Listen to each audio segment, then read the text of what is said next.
di jalan Allah. Ini Masjid Enam Syuhada lagi dikunjungi sama Ketua Hilmi.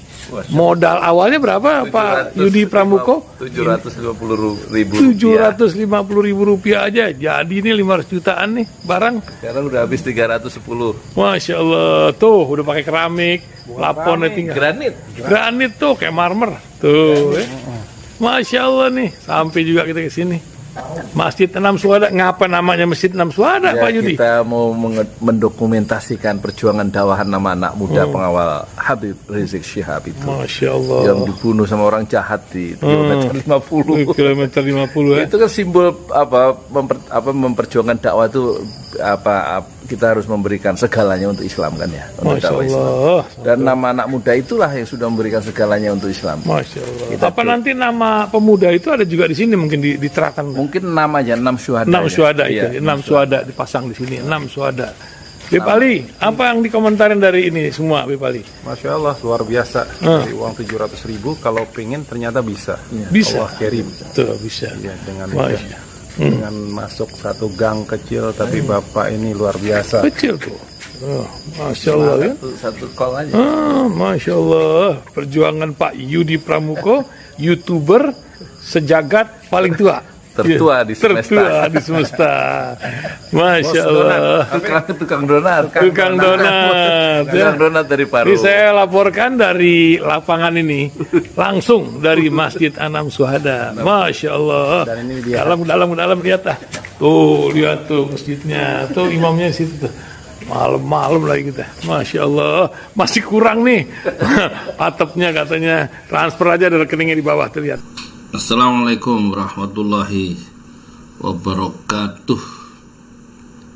Saya Yudi Pramuko, tukang donat dari Parung, YouTuber tertua di semesta. Ini ada perempuan-perempuan melawan Luhut Binsar Panjaitan ya. Jadi kali ini perempuan melawan Luhut secara terbuka. Judulnya aktivis perempuan bela Fathia Haris Azhar _2 tidak ada nama baik dicemarkan ya. Yang menulis Dwi Rahmawati, Detik News, Minggu 16 April 2023 jam 21.45 baru ini ya, kita lihat apa isinya.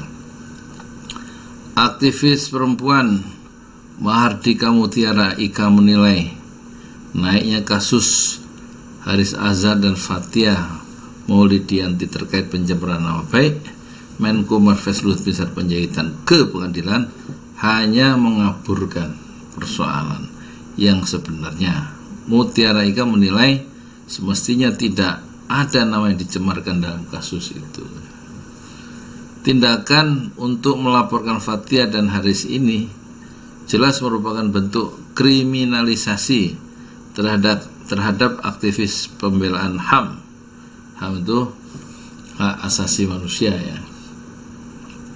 Jadi tidak ada, saya melihat bahwa ya, tidak ada nama baik yang dicemarkan, tidak ada hati yang tersakiti, tidak ada hal-hal yang disebutkan oleh jaksa sebagai dakwaan pada kawan kita Fathia dan Haris.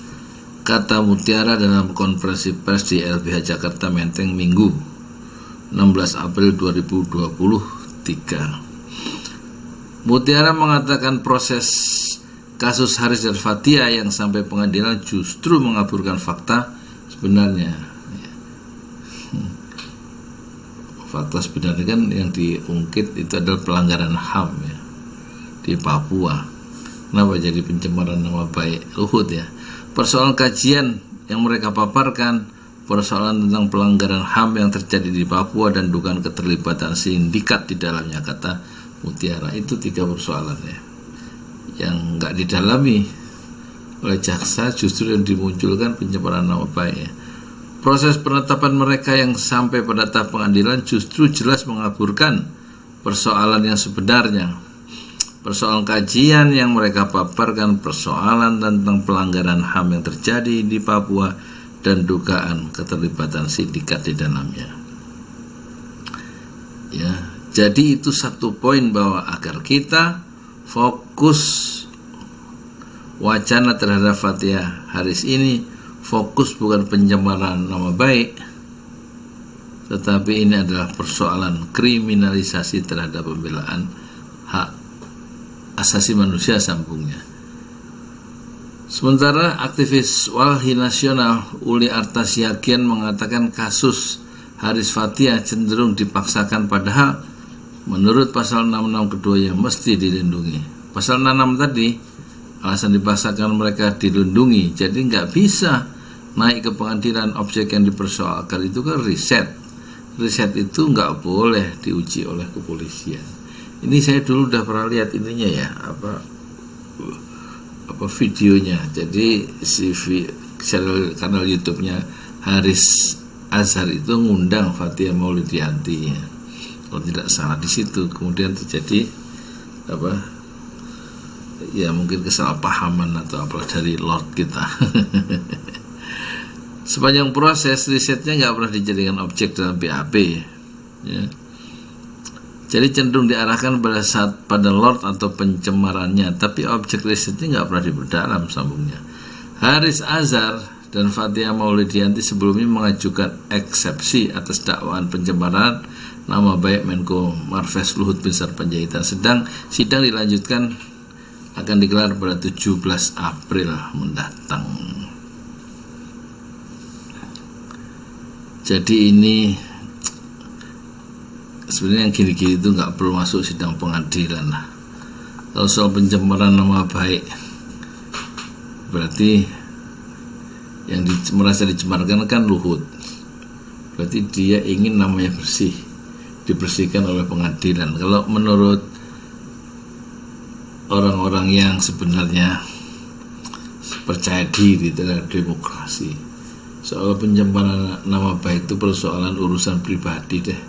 Tapi soal kebijakan publik itu perlu diuji dan nggak harus melibatkan urusan-urusan personal. Kan yang dipersoalkan ini soal adanya keterlibatan dalam sindikat ya, di Papua itu yang harus diperdalam. Kemudian adanya pelanggaran HAM dalam operasi militer, kan katanya untuk melindungi Gunung Emas gitu di Intan Jaya. Kan itu yang harus dipersoalkan ya. Jadi kok jadi nama baik yang muncul ya. Ya nanti kita lihat ya, pengadilan ini akan terus berlanjut apakah justru pengadilan ini terhenti ya. Karena memang menurut aktivis perempuan tadi yang harus diperdalam 3 soal tadi: pelanggaran hak asasi manusia di Papua, kemudian soal kepentingan bisnis lah para jenderal di situ kan gitu kira-kira. Dan memang itu sensitif ya. Kalau sensitif ya gak usah kita teruskan ya. Lagi jam 12 ini saya ngantuk mau tidur ya. Assalamualaikum warahmatullahi wabarakatuh.